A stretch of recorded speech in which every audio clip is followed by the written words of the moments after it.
My name is Claudia Donovan, 33 years old, living in Dallas, Texas. I work in credit management, the kind of job where numbers never lie. Maybe that's why it hit me so hard when my own family decided they could rewrite mine. It happened during one of those ordinary Sunday dinners. I'd barely set down my purse when I noticed everyone smiling like they'd already rehearsed it. My father poured champagne, my mother handed out glasses. Then my younger brother leaned back in his chair, smirking. Guess what? I finally got approved for a condo downtown. I congratulated him until he added, almost casually, "My credit's bad, so I borrowed yours." I laughed, thinking it was a joke. Then Dad shrugged, voice calm as if explaining the weather. "It's not a crime if you're family." The room went silent. My stomach tightened. I asked how that was even possible, but everyone avoided my eyes. They toasted anyway to family helping family. I smiled too, just enough for the photos they loved to post.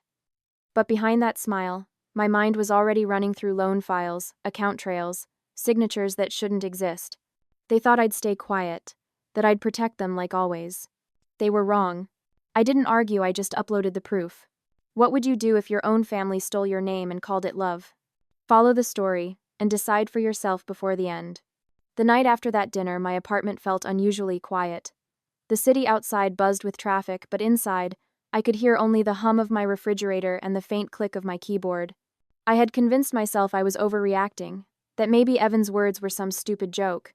Still, curiosity pulled me toward my laptop. Typing my social security number into the credit portal was second nature.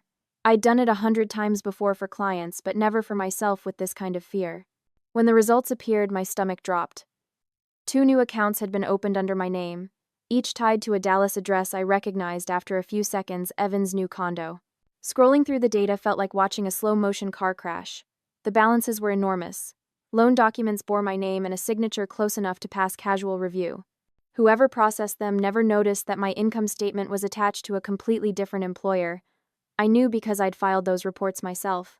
The realization came in waves: disbelief first, then nausea, then a hollow anger that made my hands shake.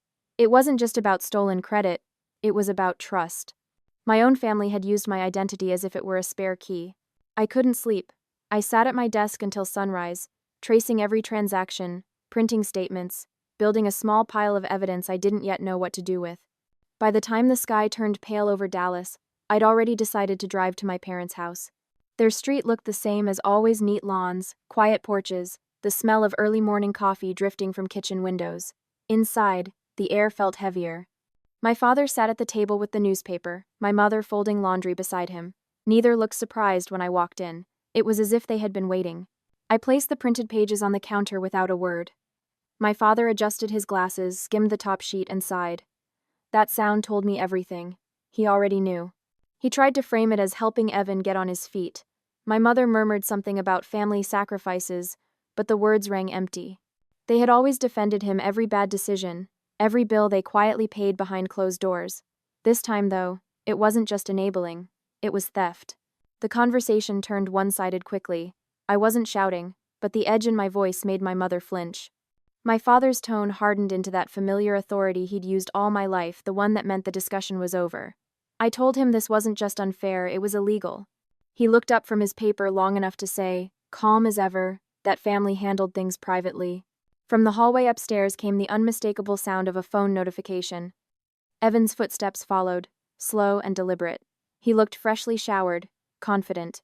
When he finally saw me standing there, he smiled like we were sharing a private joke. The arrogance on his face made me feel physically sick. I didn't ask questions.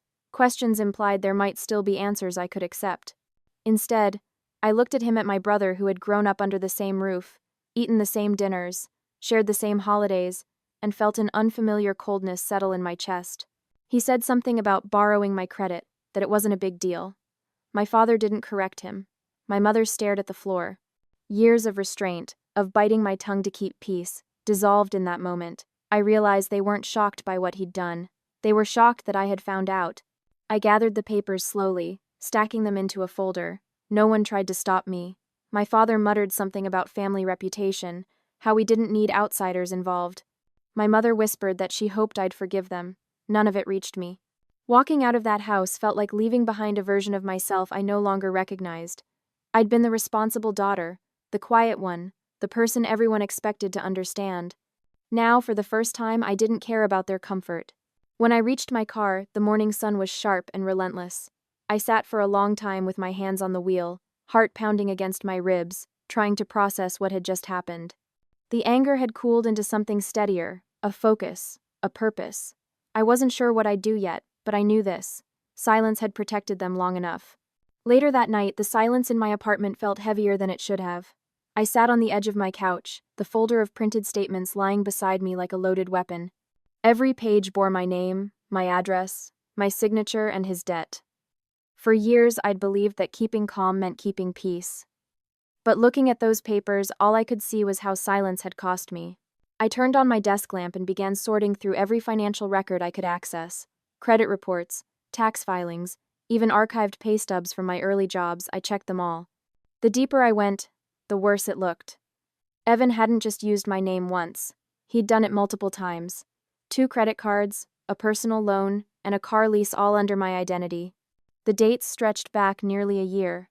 Each click of the mouse brought another wave of anger, followed by disbelief. My job had always been to detect risk. I'd caught strangers trying to manipulate data, people I'd never met. Yet I hadn't noticed my own brother doing it right under my nose. The next morning, I called the bank. The representative on the line was polite but distant, her voice sliding into corporate neutrality once she realized it involved a family member. "You'll need to file an identity misuse report," she said carefully. "And to start an investigation, we'll need documented proof." Proof was the one thing I had plenty of. By midday, I'd filled an entire flash drive with files, scanned statements, and timestamps. My hands trembled when I labeled it with my name. The weight of it in my palm felt both powerful and devastating, evidence of betrayal packaged neatly in plastic. Still, I hesitated. Reporting this would mean burning whatever remained of my family ties. It would mean calling out my parents' silence as much as Evan's actions. For a few minutes, I just sat there, staring at the drive like it might speak for me. My phone buzzed. It was Carmen Lewis, a friend I hadn't seen in months. We'd met when I worked at a small credit firm years ago, and she now handled compliance for a local law office. Her timing felt unreal. "I saw your post," she said after I picked up, her voice calm but curious. "You looked upset. What happened?" I hesitated but told her everything from the dinner to the discovery. I expected disbelief, maybe pity. Instead, Carmen's tone sharpened with focus. "That's not just unfair, Claudia. That's identity misuse. You have to protect yourself before the damage spreads." Her words steadied me. She knew the system, knew how these things worked. She offered to come over that evening to help me organize everything properly. When she arrived, she didn't waste time on sympathy.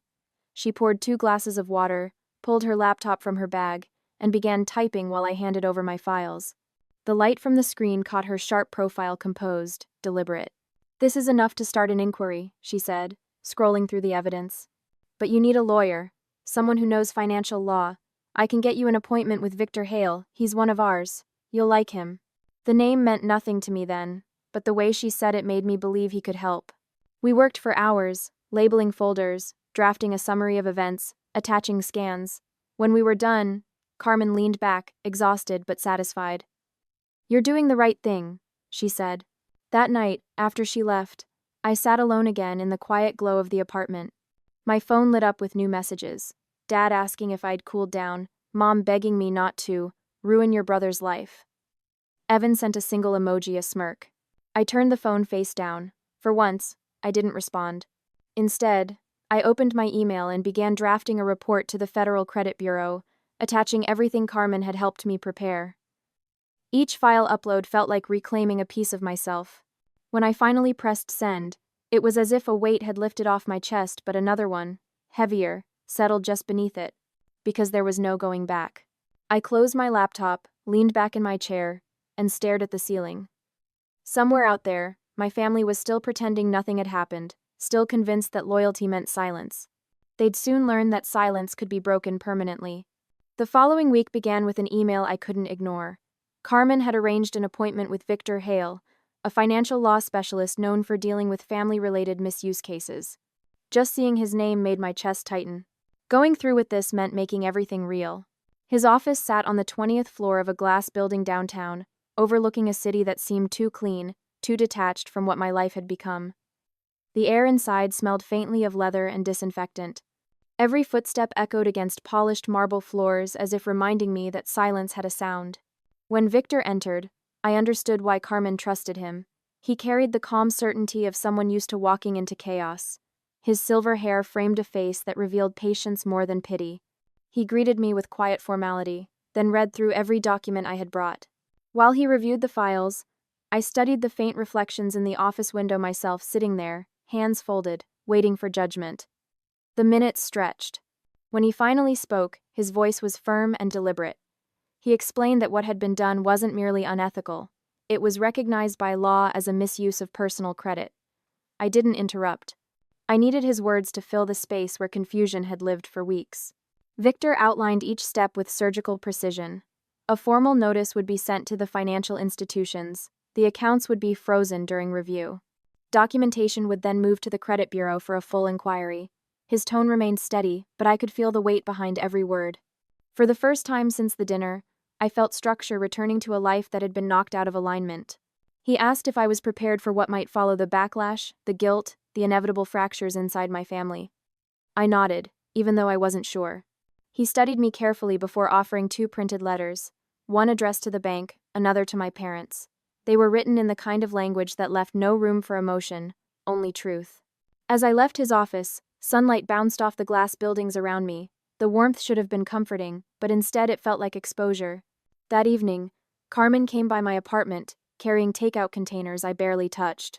We worked side by side for hours, reviewing forms, checking attachments, and finalizing copies of the letters Victor had prepared. Her presence steadied me. She didn't try to soften the situation or fill it with cliches about forgiveness. She understood that survival sometimes looked like defiance. When she left, she handed me a small envelope. Her aunt, Helen McCarthy, had gone through something similar years ago and had written me a note. I waited until the door closed to open it. The handwriting was careful and looping. Family isn't a shield for wrongdoing. Protect yourself before you disappear inside their excuses. The paper trembled slightly in my hands, but I knew it wasn't fear anymore, it was release. The next morning, I mailed the letters. Dropping them into the blue mailbox outside my apartment felt like surrendering part of myself I could never reclaim. Yet when the envelopes slid from my fingers, I felt lighter. Days passed quietly, as if the city itself held its breath. I went to work, performed my duties, smiled when expected. Beneath the routine, tension buzzed like an electrical current under the surface. I knew something was coming. It began with a phone call from my mother. Her voice carried the calm tone she used when pretending control, asking me to undo what I had started. She said my father was furious, that Evan's reputation was at risk. I listened until the words lost meaning, then ended the call without explanation. Messages followed, long paragraphs from my father about family loyalty, shorter ones from Evan filled with sarcasm. I ignored them all. For once, silence belonged to me. 3 days later, Victor wrote to inform me that the credit bureau had accepted my claim and frozen all disputed accounts. The statement was brief, clinical, but to me it sounded like justice whispering for the first time. That evening, I stood on my balcony watching the lights of Dallas flicker against the horizon. Somewhere below, the streets moved with people who didn't know my story, who would never guess what it cost to finally protect myself. For years, I had built my life around responsibility. Now I was learning the difference between duty and dignity. By the time I went back inside, the air felt different, thinner, easier to breathe. The decision was made. There was no apology left to give, and none I intended to accept. 2 weeks passed before everything collided. The morning began with a dull knock at my apartment door. I knew that rhythm: slow, deliberate, heavy. When I opened it, my parents were standing there, framed by the harsh daylight. My father's posture was rigid. My mother clutched her purse as though holding it together could keep her from falling apart. They hadn't called ahead. They didn't need to. The silence between us had already become its own form of communication. I stepped aside and let them in. The apartment suddenly felt smaller, as if their presence had absorbed the air. My mother's eyes scanned the room, maybe looking for signs of guilt or hesitation. My father didn't bother sitting. He began speaking in that measured tone I'd known all my life, the one that always sounded like authority pretending to be reason. He said the letters had humiliated the family, that Evan couldn't get approved for anything now, that people were asking questions. His words came like carefully polished stones, each one meant to bruise but never break the skin. I listened quietly, letting him finish. Years of habit made silence my default response, but it didn't fit anymore. When he stopped, I told him I had done what I needed to do. That every decision came after months of being dismissed and blamed. That responsibility didn't mean surrender. He didn't shout, but the sharpness in his breathing filled the space between us. My mother finally spoke, her voice trembling. She said families endure storms, that love meant forgiveness. I thought of every time I'd covered Evan's mistakes, every quiet compromise I'd made in the name of peace. Forgiveness had become a leash, not a virtue. They weren't here to understand. They were here to restore control. When I refused to withdraw the complaint, my father's expression hardened. He said I'd turned my back on my own blood. I told him that my brother had done that first. The words felt like a knife I'd been carrying too long, now finally released. For a moment, no one moved. Then my mother began crying, soft at first, then uncontrollably. The sound made something inside me twist, but I didn't move toward her. Sympathy had always been my undoing. Eventually, my father took her hand and led her to the door. He paused, his voice low, saying he hoped I was proud of what I'd done. I told him I was not proud exactly, but free. He didn't answer. The door closed behind them, and with it, a lifetime of unspoken rules. The next few days blurred together. Work felt mechanical. Every interaction filtered through the lingering echo of that confrontation. Yet beneath the exhaustion was a strange calm, like the silence that follows a storm, fragile but real. Late one evening, an unfamiliar number called. When I answered, it was Officer Bennett, the investigator assigned by the Financial Bureau. His tone was professional, but carried a trace of empathy. He said the inquiry had moved faster than expected. The accounts were officially closed, and documentation confirmed my credit was restored. He also mentioned that one of the lenders had reached out to my brother about discrepancies, that Evan had tried to deny everything until shown the evidence. I didn't ask for details. I didn't need to know the exact moment he realized the walls were closing in. After the call ended, I sat by the window for a long time, watching the city lights blur into faint gold streaks. Relief came slowly, almost reluctantly, followed by something close to grief. Not for the loss of money or reputation, for the loss of family that had never really been whole. The next morning, I packed a small suitcase. I told work I needed a few days off and drove west until the skyline disappeared behind me. The road stretched endlessly ahead, the radio humming softly under the noise of the wind. I didn't know where I was going exactly, only that distance had become necessary. At a rest stop outside El Paso, I parked and checked my messages. There was one from Carmen asking if I was okay, another from an unknown number that I didn't open. Instead, I wrote a single line back to Carmen. "It's over, thank you." I stayed there until the sun dipped below the horizon, painting everything in a dull amber light. The world looked quieter from that distance. I thought about the version of me who used to think loyalty meant endurance, who believed silence was strength. She had protected everyone but herself. When night finally settled, I drove again, feeling lighter with every passing mile. I didn't know what would come next, but for the first time in years, the uncertainty didn't scare me. A month later, the world felt quieter, as if the noise had finally settled. My phone no longer buzzed with messages, and the silence that once scared me had become its own comfort. Work filled the days, spreadsheets, clients, routine, the kind of order that made sense again. The final report from the Bureau arrived in a beige envelope. Inside, official language confirmed that the investigation was complete. My name cleared, my credit restored, the accounts permanently reassigned to Evan. The words were plain but final.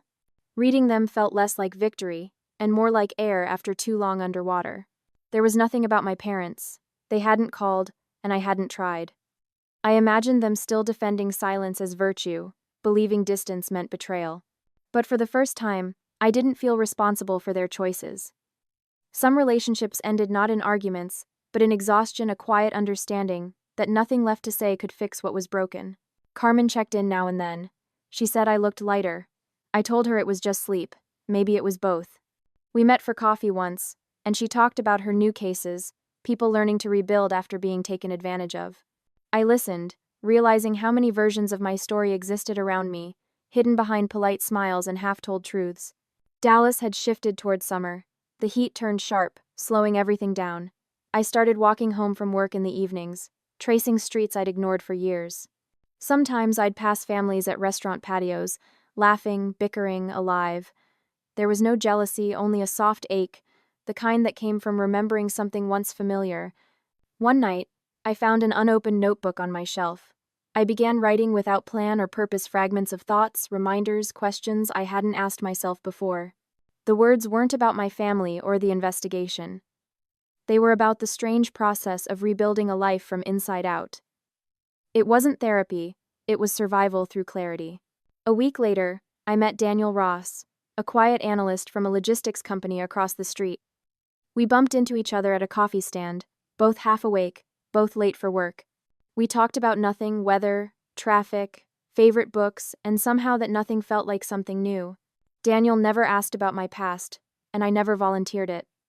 He existed outside the chaos, steady and unintrusive. He reminded me that connection didn't have to come with obligation or apology. Sometimes, kindness was just presence, no questions, no judgment. On weekends, I started volunteering at a small financial literacy center near Deep Ellum.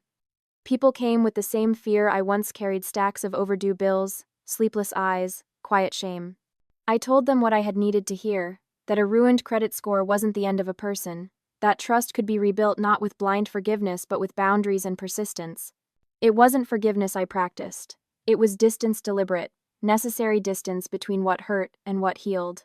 One evening, while closing the office, I got a message from an unknown number.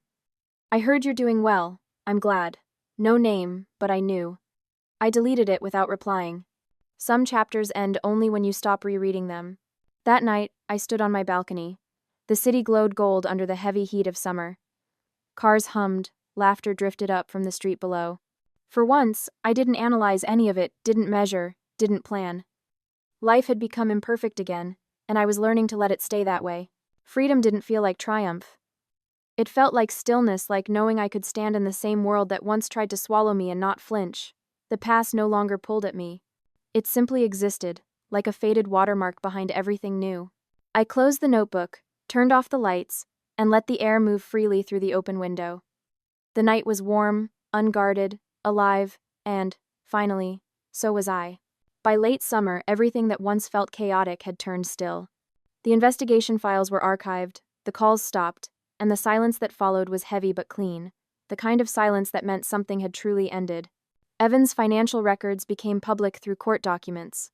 I didn't seek them out, but the headlines found me anyway. His new condo had been repossessed. The mortgage defaulted. The bank claimed back what it could. My parents had tried to intervene, offering explanations that sounded more like excuses, but no institution cared for family loyalty when numbers were involved. For the first time, the consequences didn't skip over him. They landed exactly where they belonged. I didn't feel vindicated, just relieved. Actions had finally met their results, and the universe, in its slow and quiet way, had balanced itself. A few weeks later, I received a letter not from my family, but from the bureau that had handled the case. It was a simple follow-up, confirming final closure. At the bottom, a note from Officer Bennett wished me luck, saying that few people had the courage to stand up when the betrayal came from inside their own home. His words stayed with me longer than I expected. I rented a small cottage outside the city, surrounded by oaks and open sky. It wasn't glamorous, but it felt safe. On weekends, I painted the walls pale yellow and filled the shelves with secondhand books. Daniel helped me hang curtains one afternoon, quiet and careful, asking nothing about what came before. I didn't owe him explanations, and he didn't ask for them. Some people arrive not to fix the broken, but to remind you it's possible to start fresh without pretending the damage never existed. Carmen visited one Sunday, bringing coffee and too many muffins. We sat on the porch, sunlight spilling across the wooden railing. She said she'd heard about Evan through mutual contacts, that he'd moved to another state, trying to rebuild under a new start. My parents, she said, had sold their house and downsized. Pride had a price, and they were finally paying it. Hearing that didn't bring joy, just understanding. For years, I had carried the weight of their expectations, their justifications, their rules disguised as love. Now they were learning the same truth I had, that family without respect isn't shelter, it's confinement. That evening, after Carmen left, I sat alone on the porch as cicadas hummed in the warm air. I realized I hadn't thought about revenge in weeks. It wasn't satisfaction that mattered anymore. It was peace, the kind that grows when you stop watering what hurts you. The cottage became my quiet rebellion. Every repaired wall, every planted flower was proof that I could build something lasting without anyone's permission. I started hosting workshops for women recovering from financial manipulation, those who'd been used, deceived, or erased in their own families. When I looked into their faces, I saw pieces of my old self, hopeful, tired, still trying to believe that doing everything right would make others do the same. I told them what I had learned the hard way, that boundaries are not cruelty, that saying no is a form of love, the kind that protects what's left of you. One evening, Daniel brought me a small plant, a single white orchid. "You said you wanted something that lasts," he said. I smiled, realizing he didn't know how right he was. It wasn't about permanence. It was about care, showing up for something fragile and letting it grow. Months passed. Seasons shifted again. The life I had built remained steady, not extraordinary, but honest. Sometimes, when the wind was right, I could almost hear echoes of the past, my father's voice, my mother's sighs, Evan's laughter. But they no longer cut deep. They were just ghosts of choices that no longer defined me. I kept one page from the old investigation file, framed and tucked behind a photo on my desk, not as a reminder of pain but of courage. A small proof that standing alone doesn't mean being lost. When I finally recorded my story for others to hear, I didn't name names or assign blame. I spoke about boundaries, trust, and the quiet freedom that comes after letting go. I wanted people to know that rebuilding isn't about winning, it's about choosing peace over permission. And if you're listening now, if you've made it to this moment, thank you. Thank you for walking through this with me. If you've ever been hurt by those who should have protected you, I hope my story reminds you that healing doesn't always look like forgiveness. Sometimes, it's distance. Sometimes, it's silence. But always, it's yours to claim. What would you have done in my place? Tell me in the comments. I'd like to hear your story too.